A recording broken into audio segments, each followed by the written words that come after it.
Halo, salam jumpa kembali. Pada kesempatan ini, saya akan membuat sebuah jurnal monolog sebagai bentuk tagihan dari demonstrasi kontekstual modul 31 mengenai pengambilan keputusan sebagai pemimpin pembelajaran.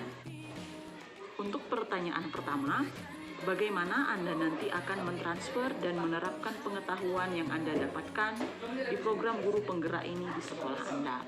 Sebelumnya, saya sudah menerapkan beberapa praktik baik di dalam sekolah kami, terutama di dalam kelas saya. Ada beberapa yang sudah saya lakukan. Pertama, mulai menerapkan budaya positif dengan membuat kesepakatan dan keyakinan kelas. Kemudian yang kedua ada mempraktikkan pembelajaran berdiferensiasi.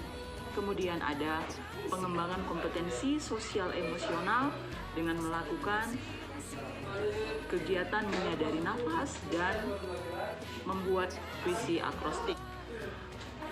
Untuk penerapan kedepannya, maka saya akan melakukan sosialisasi baik itu dengan komunitas praktisi maupun rekan sejawat, dengan terlebih dahulu melakukan diskusi dengan kepala sekolah.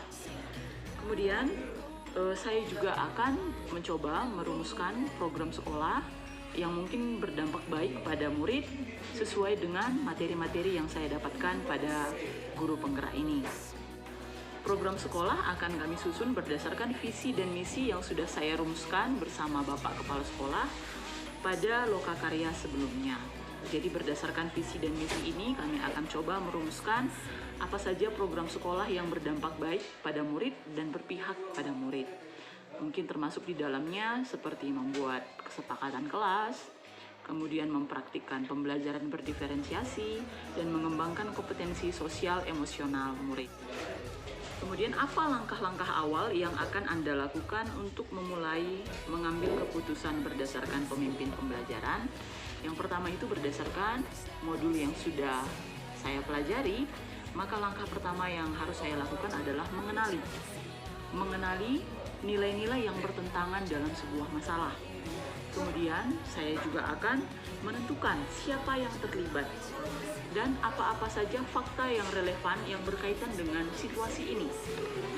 Kemudian saya akan melakukan kegiatan pengujian benar atau salah dengan melakukan uji legal, uji regulasi, uji intuisi, uji publikasi, dan juga uji panutan.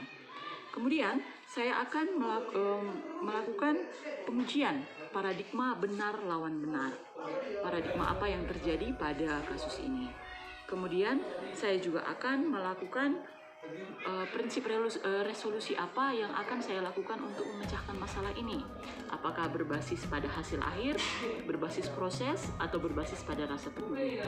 Kemudian saya akan mencoba melakukan investigasi opsi trilema. Dari dua keputusan yang paling mungkin saya lakukan, apakah masih ada hal lain yang perlu dipertimbangkan yang di luar dari keputusan yang sudah saya buat. Kemudian saya akan membuat keputusan dan setelah membuatnya, saya akan melakukan pengujian kembali dan merefleksikan keputusan yang sudah saya buat. Langkah-langkah ini akan secepatnya saya terapkan di dalam kelas saya. Mungkin mulai dari akhir Mei 2022, saya akan mencoba membuat keputusan-keputusan yang memang berpihak pada murid dan keputusan-keputusan yang sudah diuji melalui 9 langkah pengambilan keputusan. Kemudian siapa yang bisa membantu saya, yang bisa mendampingi saya untuk melihat apakah keputusan saya ini sudah efektif atau tidak. Yang pertama nanti saya akan sangat mengharapkan bantuan dari Bapak Kepala Sekolah, kemudian dari teman-teman dalam komunitas praktisi, dan juga mungkin rekan-rekan guru yang lain. Demikian jurnal monolog ini saya buat. Terima kasih.